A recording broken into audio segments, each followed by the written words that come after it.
And after Nasrullah's killing in Lebanon, for the first time making a public appearance, Iran's supreme leader leading the Friday prayers. Ali Khamenei, remember, who had been moved to a secure location amid speculation that Israel may strike Iran now. Khamenei was seen leading the Friday prayers in Tehran, which also means that he's come out of the safe prayer prayers. That's the first visual of Khamenei speaking. The leader is reciting verses of the Holy Quran.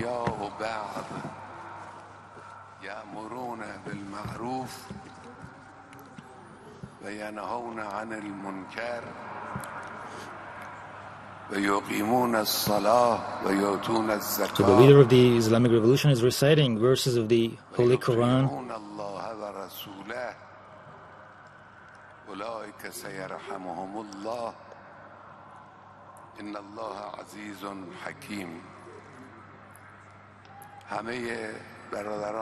All of the brothers and sisters and myself are invited to observe piety in words, in our actions. We need to be careful and be vigilant that observe God's ruling and God's rules and God's framework. In the verse I recited, all right, so that's the big news coming in. Remember, this is about Ali Khamenei, as he's called as the supreme leader of Iran. He had been moved to a secret, safe location, and that was to ensure that in case Israel strikes, that their supreme leader will be safe. But look at the congregation that he's addressing. Ali Khamenei, for the first time, seen addressing this Friday congregation, delivering a sermon as well. And importantly, as many have noticed from on the ground, looking emotional, this remembers a time when Iran has declared war against Israel, asking it to back off from Lebanon and Gaza. Till now, it were the proxies of Iran, like the Hamas, Hezbollah and the Houthis, different countries, but supervised by Iran, as has been believed to be. But with Iran's missiles coming in, ballistic, hypersonic missiles, Fatah-2 missiles even striking some of the territorial part of Israel, clearly shows that this has been now a full-fledged out war between Iran and Israel. USA is watching. USA has asked for de-escalation while supporting Israel's right to self-defense. Let's listen in again to what Ayatollah Ali Khamenei has to say, and this was that the congregation that he was addressing.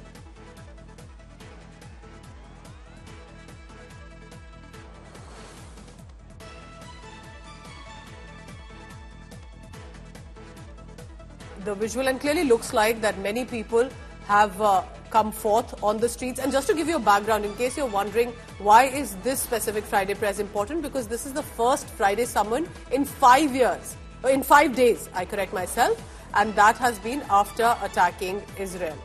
This is at the Imam Khamenei Grand Musalla Mosque. Line with God's prudence and God's wisdom. Because God's favor and God's blessing has different types of virtues be bestowed and be conferred upon all of the people, all of the blessings, all of the favors, and all of the incidents of life are the blessing by the Almighty God. But in this particular verse, and this particular holy verse, it is in line with wisdom and prudence, and all across the globe and all across the universe, actually. And God's wisdom means the integrity of all of the rules of the universe. Maybe in this particular verse, paying attention to this meaning is paid attention, and we Muslims are urged that if they are united, if they have synergy, honor is given by God to them. Muslims can enjoy endless power by God. They will be empowered and they will be able to enjoy the necessities and the rules specified by the Almighty God. So, what Walayat means? It means the unity and integrity between Muslims. This Almighty God in its Holy Quran, the policy specified by Quran is that Muslims, Muslim nations, Muslims, different Muslim groups need to be united and need to foster unity in a way that the God promises that if you maintain that unity among Muslim nations and if you foster that unity, it will lead to the honor be given and be bestowed by God upon you.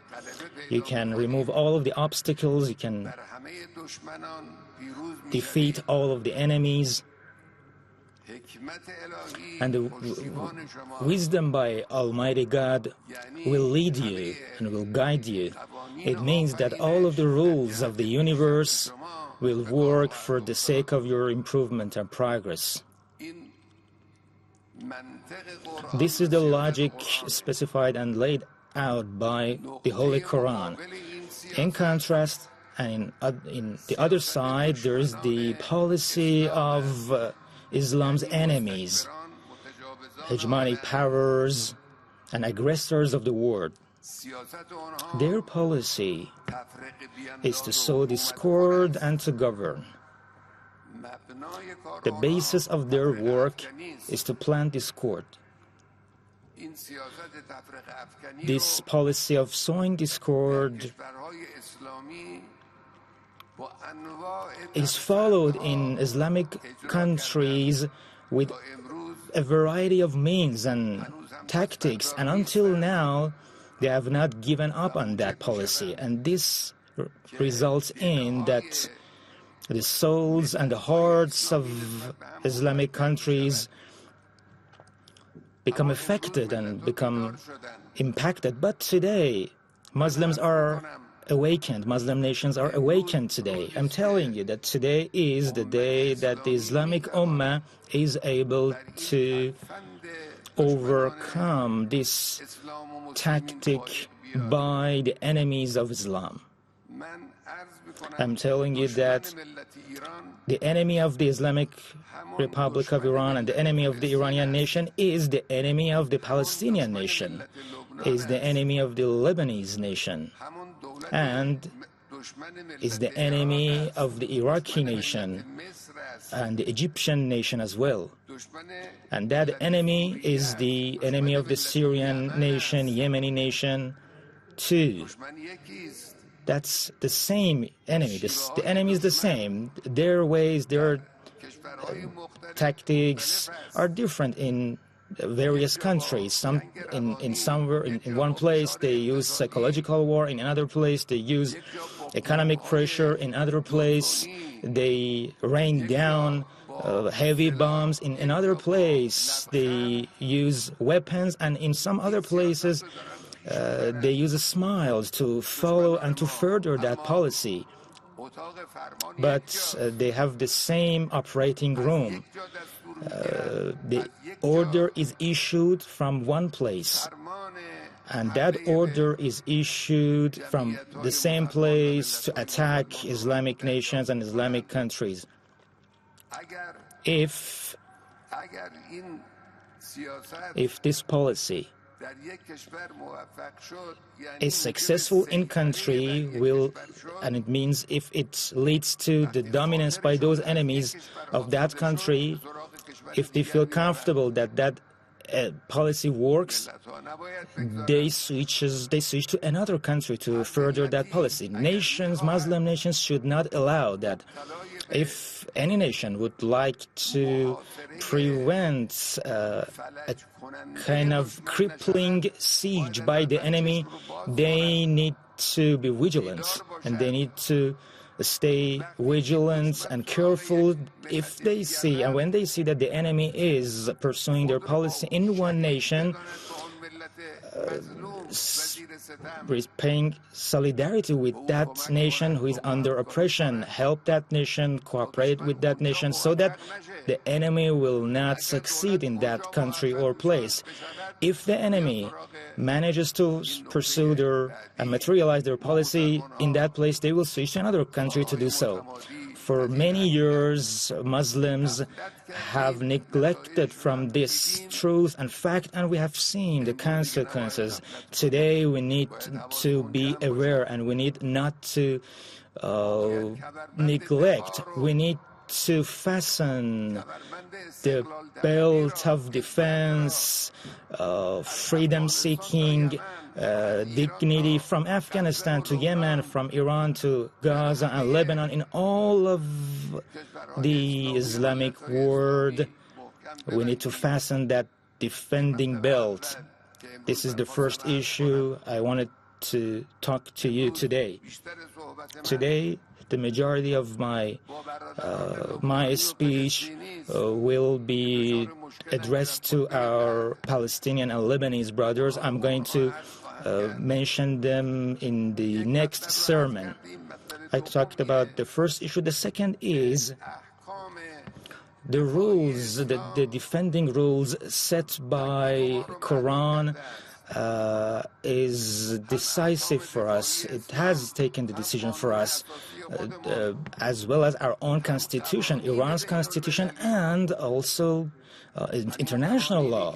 These law and these regulations, international law, that in their drawing up, we were not involved, but even in those laws and in those regulations, the thing I would like to say is the necessities and must be obeyed, and that is, any nation has the right to defend its soil, its houses, its country, its interests.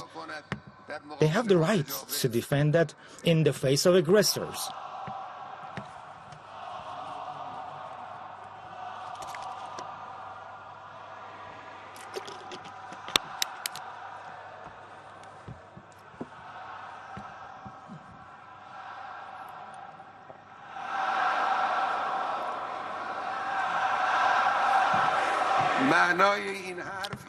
This means that the meaning of this is that the Palestinian nation has the right to, in the face of the enemy that has usurped its soil, occupied its soil and house, destroyed their farmland, and destroyed their lives, they have the right to stand up against that. The Palestinian nation has this right. This is the firm logic that international law even today approves of that. Palestine belongs to Palestinians. And where do these occupiers come from?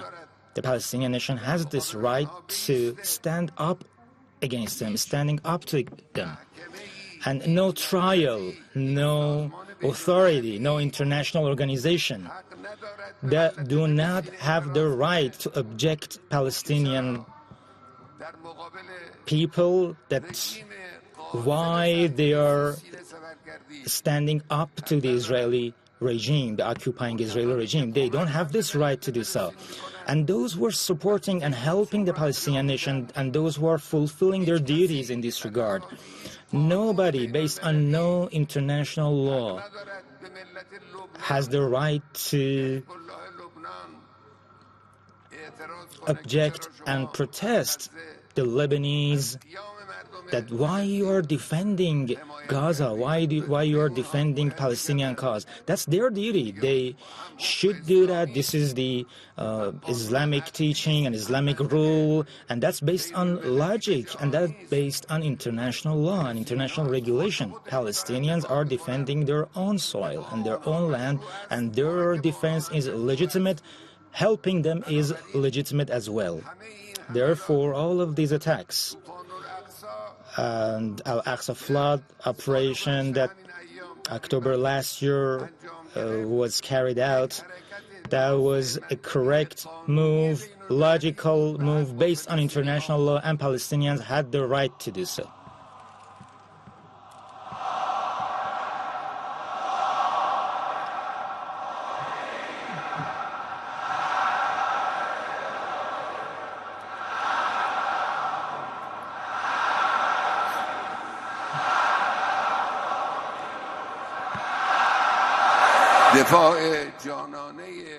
Full support of the Lebanese for Palestinians is also according to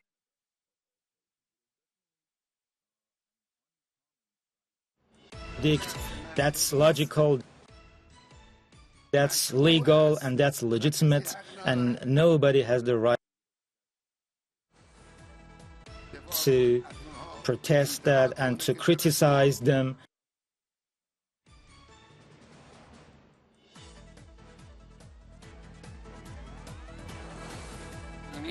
That why you're entering the field and why you're supporting them. The extraordinary move by our armed forces in some nights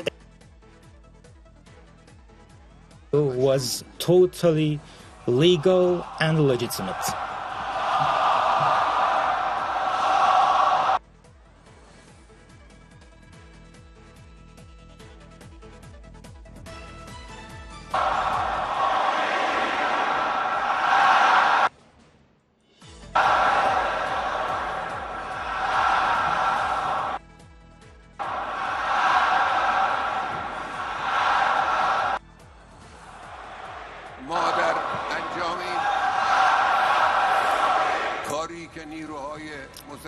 The move taken by our armed forces was the least punishment for the occupying Zionist regime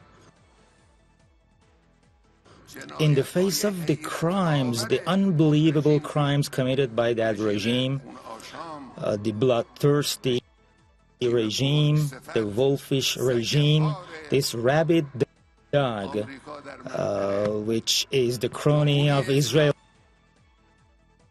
in the region. The Islamic Republic will fulfill any duty has in this regard, will fulfill the duties firmly.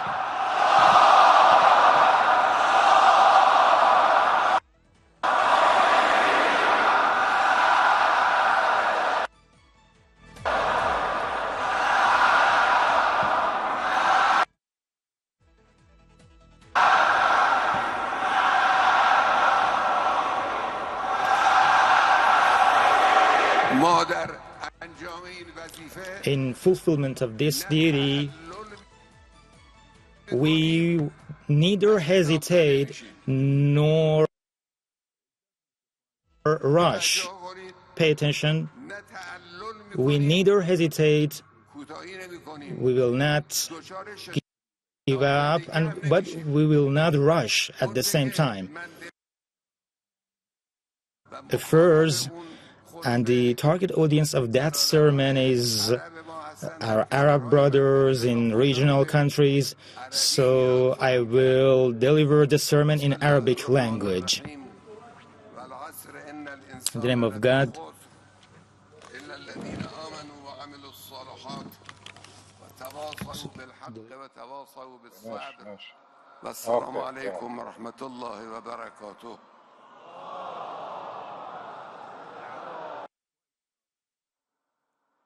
أستغفره وأتوكل عليه وأصلي وأسلم رسول الأعظم سيدنا محمد المصطفى وآله الطاهرين وسيما عليا أمير المؤمنين وحبيبته الزهراء المرضية الحسن والحسين سيدي شباب أهل الجنة.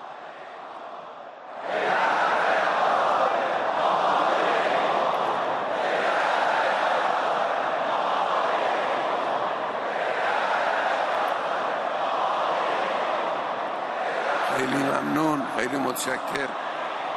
بسم الله الرحمن الرحيم والحمد لله رب العالمين أحمده وأستعينه وأستغفره وأتوكل عليه وأصلي وأسلم على حبيبه الرسول الأعظم. Ask him to send blessings and greetings upon his beloved, the great messenger, our master, and Prophet Muhammad al-Mustafa, and especially Ali, Amir al-Mu'mineen, and his beloved Wahda al-Falazina, upon Hassan and Hussein, the masters of the youth of paradise, and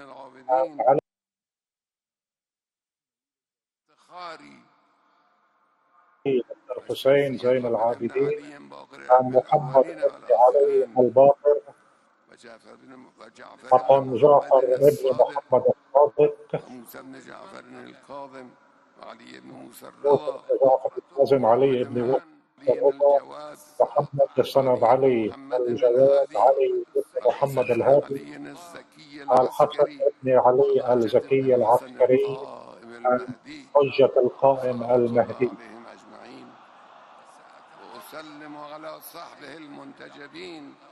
Also to their companions and those who follow them in virtue and do the day of judgment, and the supporters of those who were suppressed, and the guardians of the believers. I believe it is necessary to honor my brother and my beloved and the source of my pride and the beloved personality in the Islamic world, the great speaker to the people of the region,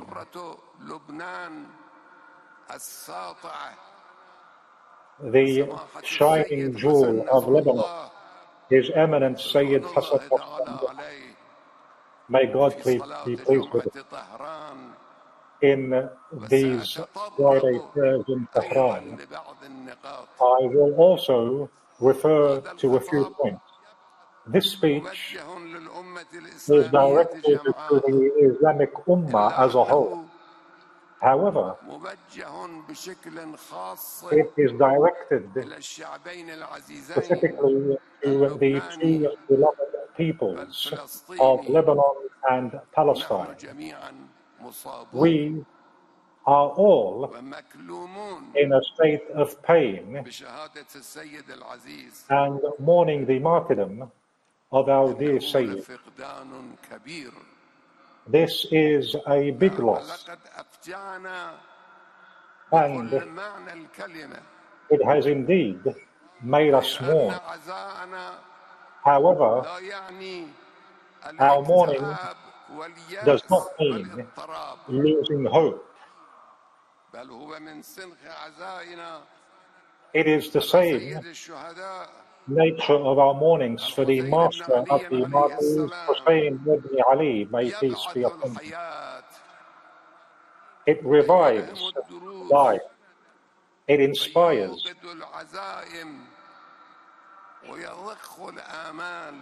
And it also brings up hope. Sayyid Hassan Nasrullah is no longer with us physically. However, his real, his spirit, his path, and his resonant voice will continue to be with us forever.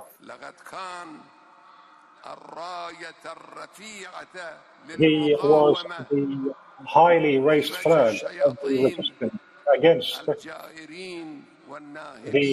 tyrannical, plundering devils. He was the articulate voice and supporter of the oppressed and the brave defender of the oppressed. He was also a pillar of support for those who fought on the path of righteousness and encouraged them. His popularity and his influence extended beyond the borders of Lebanon, Iran, and the Arab countries. And his martyrdom now will further increase this influence. His most important message in words and deeds in his worldly life to you, the loyal people of Lebanon, was not to lose hope or become distraught over the loss of prominent figures like Imam Musa al-Sadr and Sayyid Abbas al-Musawi, and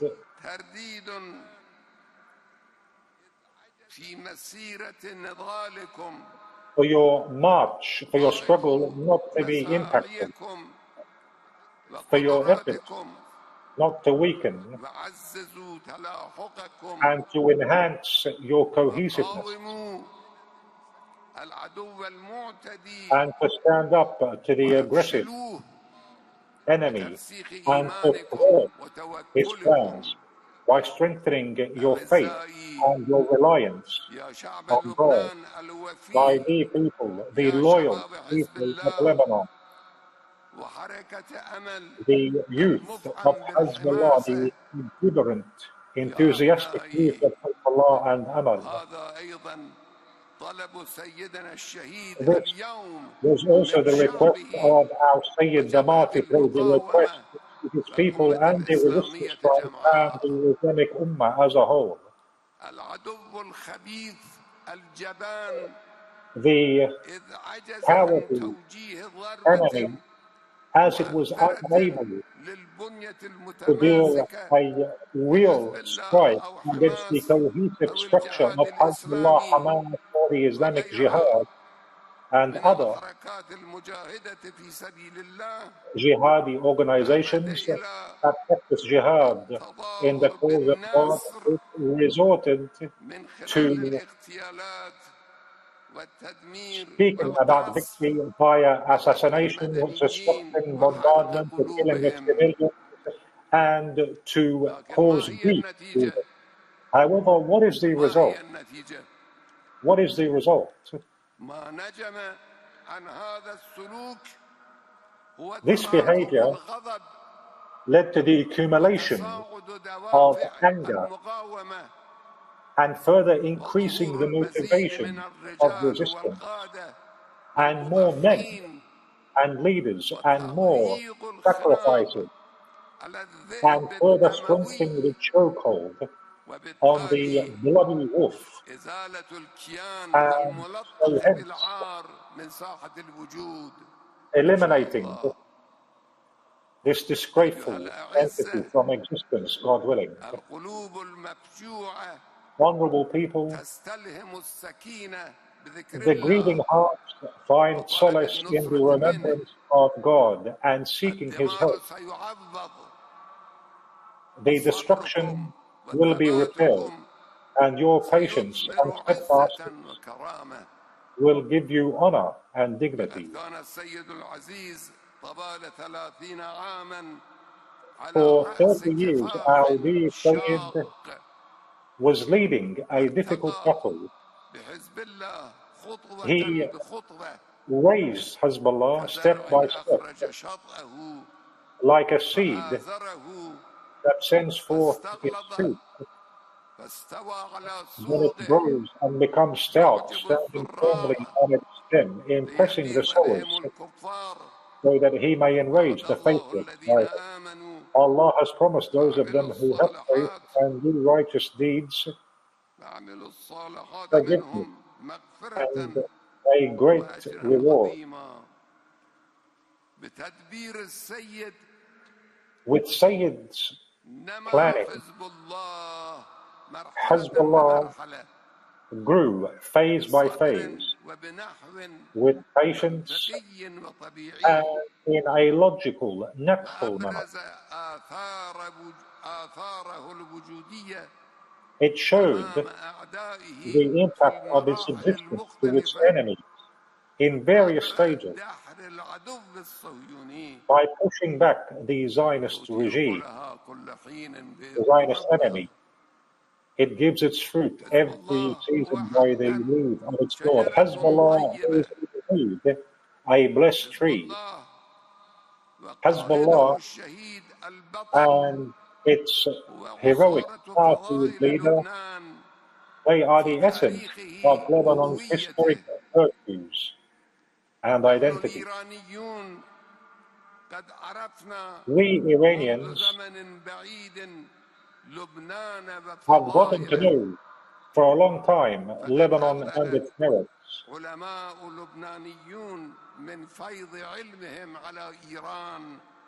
The ulama from Lebanon contributed with their education to Lebanon. The Safavi era during the 8th, 10th, and 11th centuries, the Sarbadar Safavid governments, this includes Muhammad ibn Makki al-Alami al-Fahid and Ali ibn Abd al-Al al-Karaki and Zain al-Din al-Amali, the martyr, and Hussein ibn Abd al-Samad al-Amali, and his son Muhammad Baha al-Din, who was known as Sheikh Bahai, along with other religious and scholarly figures. It is our duty and responsibility of all Muslims to pay our debt to the wounded, bloodied Lebanon. It's the duty of all Muslims. Hezbollah and the martyrs say it by defending Gaza and by practicing jihad for the Al-Aqsa Mosque and by striking a blow to the usurping, cruel entity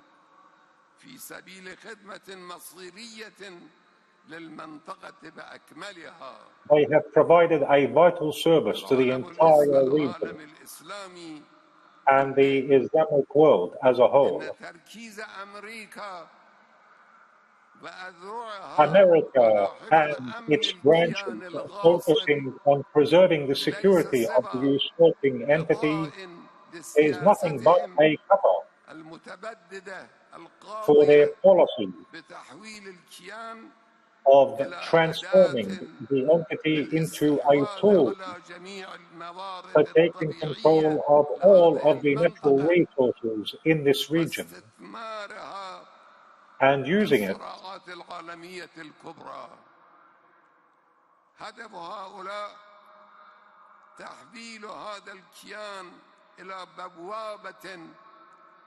لتسطير الطاقة من المنطقة إلى بلاد الغرب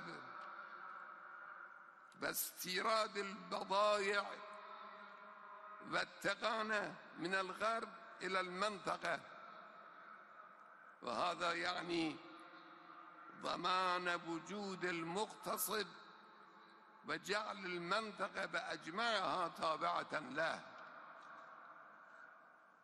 والسلوك السفاح والوقح لهذا الكيان تجاه المناضلين ناجم عن الطمع بتحقيق هذا الهدف. هذا الواقع يبين لنا أن كل ضربة ينزلها أي شخص وأي مجموعة بهذا الكيان إنما هي خدمة للمنطقة بأجمعها بل لكل الإنسانية. لا ريب في أن أحلام الصهاينة والأمريكيين that the Zionists and the Americans, they are thinking or they are dreaming. This will all be an unattainable delusion. The entity is that evil tree which was uprooted from the ground and, according to God's true words, lacks any stability. This malicious regime has no roots. It is fake, unstable. it has preserved itself with difficulty via American support, so it will not be able to remain, God willing. The clear proof of this is that it spent billions of dollars in Gaza and Lebanon for 1 year, and different forms of aid reached it from America and a number of Western countries. And it has been dealt defeat when confronting a few thousand of mujahideen on the path of God who are under arrest and not allowed to receive any aid from abroad. Their only achievement was the bombing of homes, schools, hospitals, and also places where civilians were gathered. Today, the Zionist criminal gang, they have also reached this conclusion, which is that they will not achieve victory in any way whatsoever against Hamas and Hezbollah.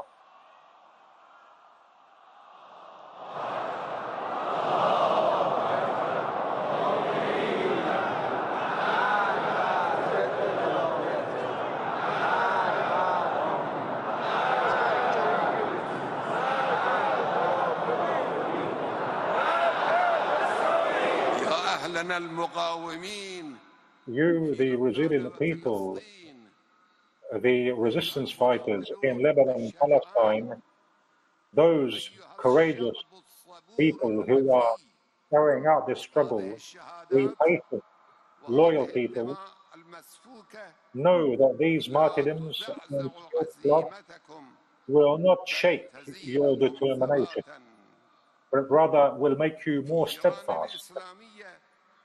In Islamic Iran, during 3 months of the summer of the year 60 in the Hijra calendar, tens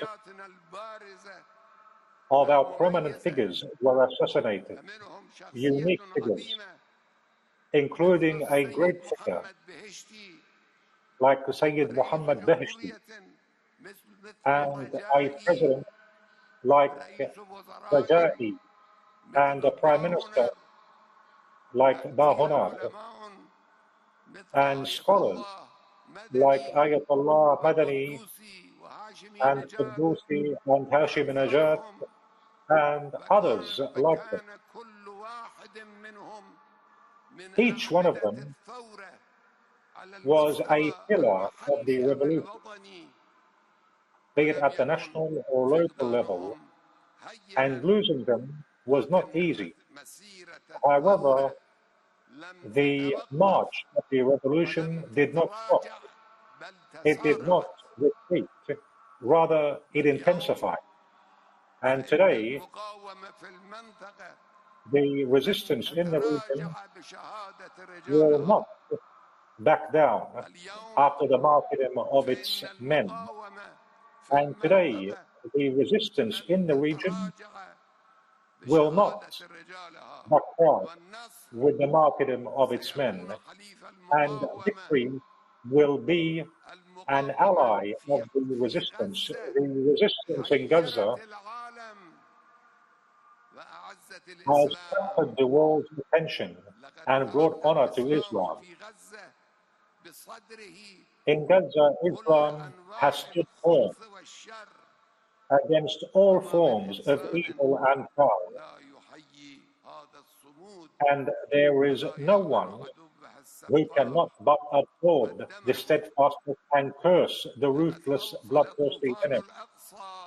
Al-Aqsa flood and the year-long resistance of Gaza and Lebanon have brought the usurping entity to a point where its main concern is to preserve its existence. And it is the same concern that the Zionist, or that this entity had in the early years of its cursed work. This means that the jihad of the fighters of Palestine and Lebanon has taken the Zionist entity 70 years back. And this means that the jihad of the fighters of Palestine and Lebanon has returned the Zionist entity 70 years back. The main factor of war and lack of security and backwardness in this region is the existence of the Zionist entity and the presence of states that claim to seek peace and security in the region. The main problem in the region is foreign interference. The regional countries are capable of establishing peace and security and achieving this great goal, which saves the people, requires pursuing efforts by the peoples and the governments of the region. And God is with those who tread this path. And Allah is indeed able to help. May God's greetings and peace be upon the martyred leader, Nasrullah, and the martyred hero, Haniya, and the honorable commander, Lieutenant General Qasim Soleimani. In the name of God, the merciful, the compassionate, if the victory from God comes and the conquest, and we see people embracing the region of God, then praise God and ask His forgiveness. He grant His mercy and may peace be upon you all. السلام عليك يا روح الله أيها العبد الصالح المطيع لله ولرسوله وللأئمة المعصومين عليهم السلام. Well, that was the speech given by the leader of the Islamic Revolution, Ayatollah Sayyid Ali Khamenei. People have been waiting for this speech since 5:30 at the Musalla Grand Mosque of Tehran.